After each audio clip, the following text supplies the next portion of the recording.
On behalf of St James Ethics Centre, the Wheeler Centre, the Melbourne Food and Wine Festival, The Age, the City of Melbourne and the ABC, all of whom have worked together to make this event possible, I'd like to welcome Philip Woolen.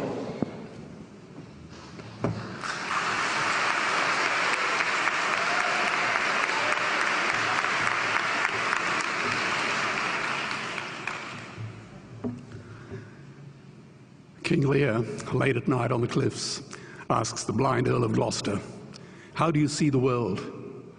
And the blind man Gloucester replies, "I see it feelingly. And shouldn't we all? Animals must be off the menu because tonight they are screaming in terror in the slaughterhouses, in crates and in cages, vile, ignoble gulags of despair." You see, I heard the screams of my dying father as his body was ravaged by the cancer that killed him. And I realized I'd heard those screams before. In the slaughterhouse, their eyes stabbed out and their tendons slashed, on the cattle ships to the Middle East, and the dying mother wail as a harpoon explodes in her brain as she calls out to her calf. Their cries were the cries of my father. And I discovered that when we suffer as equals.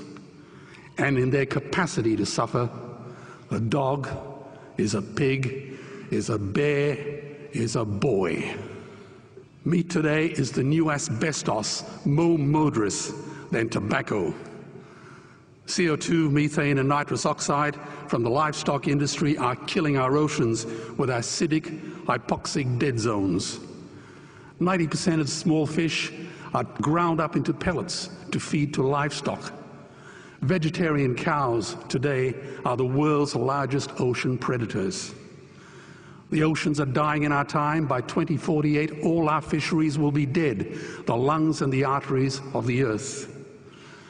Billions of bouncy little chicks are ground up alive simply because they are male. Only 100 billion people have ever lived. 7 billion people live today. And yet we torture and kill 2 billion sentient living beings every week. 10,000 entire species are wiped out every year because of the actions of one. And we're now facing the 6th mass extinction in cosmological history. If any other organism did this, a biologist would call them a virus. It is a crime against humanity of unimaginable proportions. But happily, the world is changing. 10 years ago, Twitter was a bird sound. www was a stuck keyboard. Cloud was in the sky. 4G was a parking space. Google was a baby's burp. Skype was a typo. And Al-Qaeda was my plumber. Victor Hugo said, "There is nothing more powerful than an idea whose time has come." Well, animal rights today is now the greatest social justice issue since the abolition of slavery. Do you know there are over 600 million vegetarians in this world? And that is bigger than the United States, England, France, Germany, Spain, Italy, Canada, Australia, New Zealand, all put together. If we were one nation, we would be bigger than the 27 nations of the European Union. Can you believe that? And despite this massive demographic footprint, we are still drowned out by the raucous hunt and shoot and killing cartels who believe that violence is the answer when it should not even be a question. Meat kills animals, kills us, and is killing our economies. Medicare has already bankrupted the United States. They will need $8 trillion invested in Treasury bills just to pay the interest, and they have precisely zero. They could shut down every school, Army, Navy, Air Force, Homeland Security, Marines, CIA, and FBI, and they still will not have the money to pay their doctor bills. And our Cornell and Harvard say that the optimum amount of meat in a healthy human diet is precisely zero. Water, as you know, is the new oil. Nations will soon be going to war for it. Underground aquifers that took millions of years to fill are now running dry. It takes 50,000 liters of precious drinking water to make 1 kilo of beef.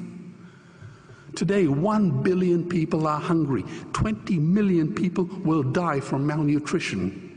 Cutting meat by only 10% will feed 100 million people, and eliminating meat will end starvation forever. If everyone ate a Western diet, we would need 2 planet Earths to feed us. We've only got one, and she is dying. Greenhouse gas emissions from livestock is 50% greater than transport, as Peter said. Cars, trains, buses, ships, lorries, the whole lot. And as I travel around the world, I see poor countries who sell their grain to the West while their own children starve in their arms. And the West feeds it to livestock so we can eat a steak? Am I the only one who sees this as a crime?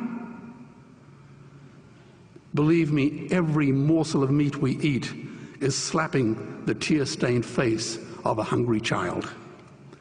When I look into her eyes, do I remain silent? The earth can produce enough food for everyone's need, but not enough for everyone's greed. We are facing the perfect storm.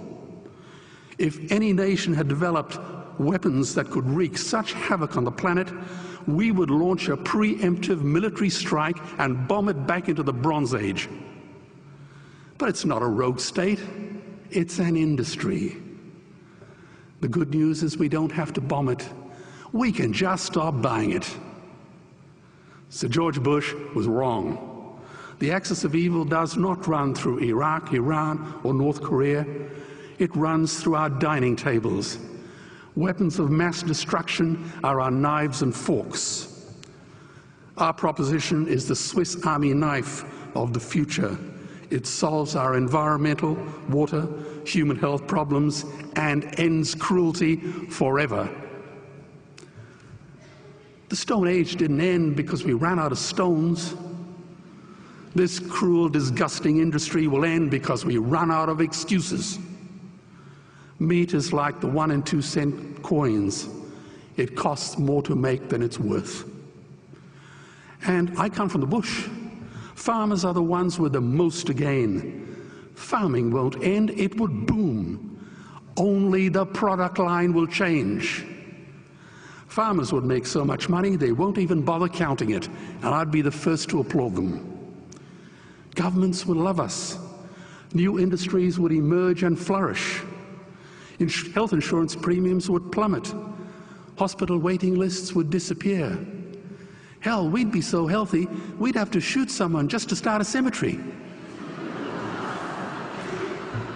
So tonight I have 2 challenges for the opposition. 2 challenges. Meat causes a wide range of cancers and heart disease. Would they name one disease caused by a vegetarian diet? And 2, I'm funding the Earthlings trilogy. If the opposition is so sure of their ground, I challenge them to send a copy of the Earthlings DVD to all their colleagues and all their customers. Go on, I dare you.